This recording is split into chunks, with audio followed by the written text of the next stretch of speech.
विभज्यवाद YouTube channel में आपका स्वागत है। Welcome to विभज्यवाद। विभज्यवाद में सभी सत्पुरुषों का स्वागत है। आइए आज मेघावी धम्मदिना ये बुद्ध शासन में महाश्रमणों में अग्रश्रमणी हुई है और उसकी धम्म प्रकाशित करने का उसकी प्रज्ञा उसकी मेघा बुद्ध शासन में प्रकाशित करते हैं। तो ये चुल्ल वेदले सुत्त में आप देख सकते हैं और चुल्ल वेदले सुत्त ये विभज्यवाद ने प्रकाशित किया। उसमें उसका जो अट्ठकथा आते हैं उसकी जो मेघावी उसको धम्म प्रज्ञापित किए हुए धम्म प्रकाशित करते हैं। वैसे धम्म प्रकाशित करने का वहां पे आप देख सकता है चुल्ल वेदले सुत्त विभज्यवाद ने प्रकाशित किया हुआ। और उसकी जो अट्ठकथा है जो चुल्ल वेदले की, तो ये अट्ठकथा है धम्मदिना से रिलेटेड है। और धम्मदिना एक महाश्रमणी में अग्रश्रमणी रही है और ये बड़ी मेघावी है। तो देखिए उसकी अट्ठकथा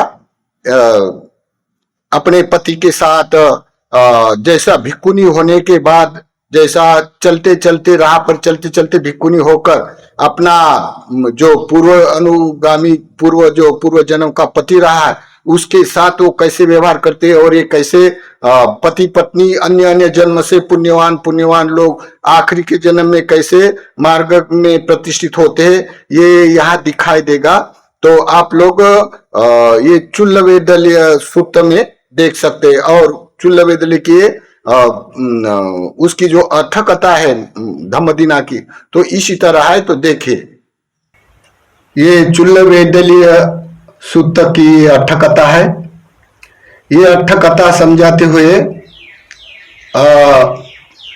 मगध राष्ट्र में विशाख नाम का नगर श्रेष्ठी है और बड़ा धार्मिक है वो, यानी उसका वाला ये जीवन में बुद्ध धर्म की बहुत प्रतिष्ठा श्रेष्ठ कर बतलाती है। वो बहुत कीर्तिमान था धार्मिक होने से। और धार्मिक लोगों की जो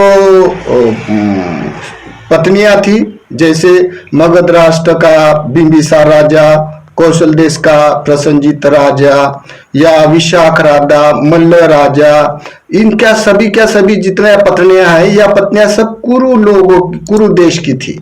क्योंकि कुरु देश के लोग प्राकृतिकशील में होते, उसका राज धर्म होता है और ये लोग परिग्रही होते, दानी होते। इसी कारण बुद्ध शासन में अधिकतर सूत ये कुरु देश के आते हैं क्योंकि कुरु देश प्राकृतिकशील में होता है। इसी कारण तथागत ने वहां सतीपटान वहां ही प्रकाशित किया, रट्ठपाल की कहानी वहां ही है। तो इसी कारण ये कुरु देश की थे। तो ये विशाख नाम का जो चुल्ल वेदले में जो इतिहास आता है तो ये चुल्ल वेदले का इतिहास देखते हुए विशाख नाम की पत्नी भी धम्मदिना एक कुरुक्षेत्र की बड़े धार्मिक हुआ करते हैं वो लोग, क्योंकि उसका जन्म से ही प्राकृतिक शील में होता है। इसी कारण तथागत ने वहां शील नहीं दिया था। दिखाई देता है कि तथागत ने वहां शील नहीं दिया था। तो एक बार की घटना देखते हुए जैसे विशाख राजा बुद्ध के वचन सुनने के लिए जाता है, बुद्ध के वचन सुनने के लिए जाता है, रोज जाता है। वेरुवन में, राजगिरी के नगर में वेरुवन में रहता हो विशाख राजा बिंबिसार राजा के मगध राष्ट्र में। तो वो रोज जाता है धर्म सुनने के लिए क्योंकि वो पहले से पहुंचा हुआ है। तो जाते उसकी पारमी भर गई, वो अनागामी तक पहुंच गया। अभी देखो धम्मदिना, उसकी पत्नी और ये इतने देव देवता के साथ विहार करने वाले लोग थे उस समय। देखो तो फिर घटना क्या हो गई। ये जो विशाख नगर श्रेष्ठी आया, आने के बाद रोज के रोज पति पत्नी के रूप में बड़ी प्रीति थी दोनों में धार्मिक होने से। तो धम्मदिना रोज उसका हाथ पकड़कर ऊपर ले जाते हैं, वो ऊपर के मंजिल में। तो उन्होंने राजा का हाथ पकड़ लिया। धम्मदिना ने जैसा हाथ पकड़ लिया वैसा उसने हाथ झटक दिया, हाथ को स्वीकार नहीं किया, नहीं पकड़ने दिया। तब उसके धम्मदिना के मन में बड़ी असंतुष्टि प्रकट किया और बोलता है कुछ तो भी बात हो गई, आज तक तो ऐसी बात नहीं हुई, मेरा कभी इनकार नहीं किया है, ना मेरा कभी द्वेष किया है, ना कभी हम झगड़ा किया, कोई तो भी बात होगी, तभी तो मेरा हाथ गुस्से से मेरा परिहास करते हुए उसने झटक दिया। ऐसा करते हुए रोने लग गई। वो रोते रोते अपने कमरे में जाके रोई। रोने के बाद अपने में संभालते हुए बोलते कोई बात नहीं, मेरी कोई गलती हो तो मैं पूछ लूंगी। तो बोलते हैं शाम भोजन के लिए तो मैं एक ही थाली में हम खाना खाते हैं, तो पूछ लूंगी मैं। ऐसा करते वो खाना लगाया। खाना लगाने का बुलाने को गए। बोलते हैं देव स्वामी चलो अब भोजन तैयार है। ऐसा हाथ पकड़ा तो हाथ भी नहीं लिया और बोलता है मैं मेरे कमरे में भोजन भेज दो, मैं अभी एक थाली में नहीं खाना खाऊंगा। ऐसा करते वो दमदीना रोने लग गए। उसको बड़ा पश्चाताप हो गया कि कोई तो भी मेरी गलती हुई होगी या कोई तो भी अकस्मात ऐसी घटना आई होगी, इसी कारण राजा मेरा परिहास करते हुए दिखाई देता है। ऐसे नाराजगी के साथ रोना चालू कर दिया उसने, क्योंकि छोटे छोटे पाप कर्म के लिए भय खाने वाले लोग होते हैं वो। फिर क्या हो गया, फिर उन्होंने सोचा देखो रात में तो हम एक ही बेड पर सोते हैं पति पत्नी होने से, तब मैं माफी मांग लूंगी, मेरा कोई कसूर हो तो मांग लूंगी माफी। ऐसा करके उसने रात में इंतजार करते हुए जैसा पति आया वैसे उसको पैर छुए और रोने लग गए। बोलते हैं देव मेरे हाथ में कोई गलती हो तो मुझे माफ करो, मुझे समझा दो, मेरी कोई गलती हो तो मैं आज से गलती नहीं करूंगी। क्या बात है जो मेरा हाथ भी पकड़ने में असमर्थ हुए, आप मेरा प्रयास करते हुए दिखते हुए एक थाली में खाना खाने वाले थे, अभी आप लोगों ने अपने कमरे में खाना मांग लिया है और बेड पर आने के बाद मैं पूछती हूँ आपको क्या मेरा कोई कसूर हो तो बता दो। तब वो विशाख राजा बोलता है अगर मेरे साथ रहना है तो बहन तुल्य रहना पड़ेगा, बहन के समान रहना पड़ेगा। ऐसा बोलने से वो अक्का बक्का रह गई। ऐसी कौन सी बात हो गई जो हमें अभी आगे का जीवन बहन भाई जैसा निभाना है। तो बोलता है रोती रोती बोलते हैं कोई बात नहीं, मैं बहन जैसी रहूंगी, लेकिन आखिर बात क्या है मुझे समझने से, कोई कसूर हो तो मैं अपना कसूर मान लूंगी या कोई बात हो तो मैं समझ लूंगी। ऐसा करके वो रोने लग गई उसका पैर पकड़ के। तब बोलते हैं वो विशाख बोलता है धम्मदीना आप लोग एक काम करो, मैं जैसा रोज धर्म श्रवण करने के लिए जाता हूं वैसा तू भी अपने महिलाओं के साथ धर्म श्रवण करने के लिए जाते जाओ, तथागत की समझ में आ जाएगा। ऐसा करते करते वो धम्मदीना धर्म श्रवण करने के लिए चल बसी। चलते चलते चलते 2-3 महीने वो लगातार धर्म श्रवण करने की उसकी वाली, देखो उनका अंतिम जन्म होता है ना कोई किसी का। करते करते धम्म संवेगन हो गया। हो जाने के बाद वो अभी मार्ग में प्रतिष्ठित होने के समय आ गई। तब वो आई, घर में आने के बाद विशाख अपना नगर श्रेष्ठी पति को बोलते हैं आप क्या करते हैं मालूम नहीं मुझे, लेकिन मुझे भिक्षुनी बनना है, मुझे जल्दी से जल्दी भिक्षुनी बनने के लिए आप दान कर दो मेरा। तब विशाख राजा बड़ा खुशी हुई उसकी, अरे मेरी पत्नी भिक्षुनी होना चाहती है। बड़ी खुशी हो गई। खुशी हो जाने से खुशी खुशी वो अपने हर्ष उल्लास करते करते वो मगध राजा का बिंबिसार राजा उसके घर में चला गया। चले जाने के बाद बिंबिसार राजा अपने वाले चौपट में बैठा हुआ था राज दरबार में। तो ऐसा विशाख नगर से देख के बरबर उसका स्वागत किया। आओ विशाख कितना दिन से नहीं आया, ऐसा करके स्वागत किया। तब बोलता है अरे तू हमारे यहाँ आने में समय नहीं मिलता आपको, क्यों आया, क्या प्रयोजन है आया।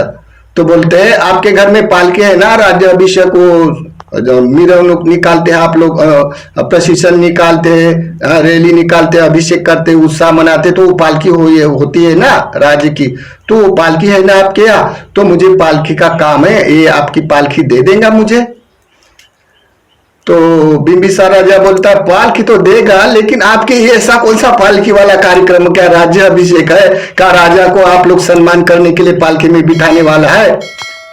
तब वो विशाख बोलता है राजा महानुभाव ऐसा भी बात नहीं, लेकिन मेरी पत्नी है ना रानी, ये भिक्षुनी बनना चाहती है, तो मैं उसको नगर में उसका प्रशिक्षण करके मिरवणुक निकाल के बाजा गाजा लगा के बड़ा शोभामान यात्रा करके मैं संघ को दान देने वाला हूं।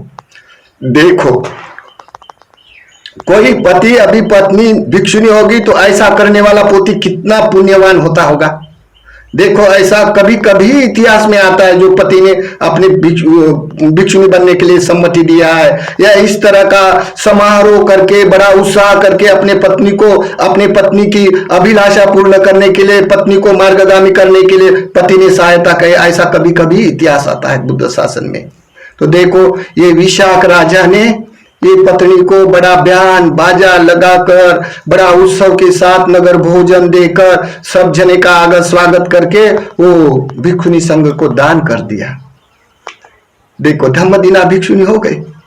भिक्षुनी हो जाने के बाद गांव के लोग बोलते हैं, अरे ये क्यों हो गई? कुछ तो भी पति पत्नी का झगड़ा हुआ तो रोज उसकी महिला के जो भी स्त्रियां का टोलिया जाता है उसके पास, बोलते हैं उसको, तूने तेरा पति ने झगड़ा किया क्या तेरे इसमें क्या हो गया? तू क्यों ऐसी वैराग धारण कर दिया? काम भोग इतना पड़ा है, इतने सुख काली वस्तु तुम्हारे पास है, ऐसे करके नाना तरह से बातें करने वाले लोग रोज आते थे। धम्मदीना परेशान हो गए। परेशान होने से वो उन्होंने क्या किया, अपना पात्र चिवर लेके दूर दराज के गांव में चली गई। चले जाने के बाद 2-3 साल रहा। 2-3 साल में अपने मार्ग में प्रतिष्ठित हो गई वो धम्मदीना। अरंत हो गई। ऐसी देखते हुए वो धम्मदीना फिर अपने राजगृह के में आई। रिटर्न आने के बाद विशाख को मालूम हो गया, उसका जो पूर्व पति था उसको मालूम था, अरे धम्मदीना बिचारी आ गई। स्त्री की जात होती है, मनुष्य सिवाय नहीं रह सकती है, उसको मनुष्य की आवश्यकता होती है पुरुष की, इसी कारण वो वापिस आई होंगी। वो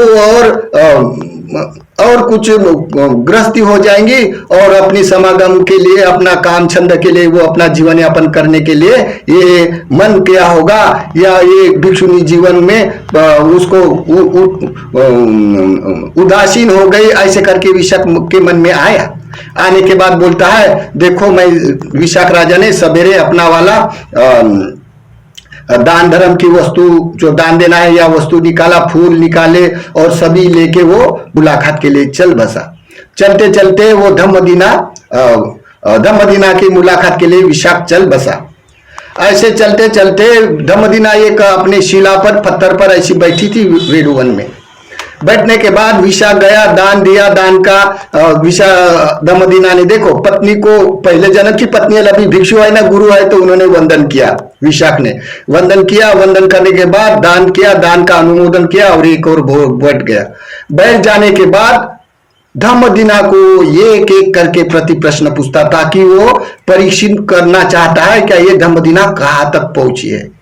तो देखो एक एक धर्म का अनुक्रम से अनुक्रम से पूछता है। वो पूछते जैसा विशाख को जैसा अनुभव होता है, जैसे आंतरिक अनुभव होता है मार्गगामी का, वैसे क्रम बाय क्रम अनुभूति धर्म वो पूछता है, वैसा धम्मदीना उत्तर दिया करती है। तो जो कोई निरोध समापति तक जाता है, निरोध समापति की संज्ञा वेद निरोध समापति में जाता है, तो उसकी पार्श्वभूमि के अन्य जन्म के जातक कथाएं, उसके सूत्र गाथाबद्ध किए हुए, उसकी वाले उदान नीति तक सब प्रकाशित करते किया जाता है। इसी कारण ये सूत्र को चुल्ल वेदलीय सूत्र कहा जाता है। चुल्ल यानी छोटा, इससे भी महावेदलीय और भी है। तो वेदलीय का मतलब अभी हमने समझा दिया। और अभी धम्मदीना को विशाख राजा क्रम बाय क्रम कैसा धर्म पूछता है, पूछने के बाद वो लास्ट तक जाते हुए महसूस कर लेता है कि धम्मदीना अभी गृहस्थी जीवन यापन नहीं कर सकती, ये मार्गगामी हुई है करके वो समझ सकता है। तो देखिए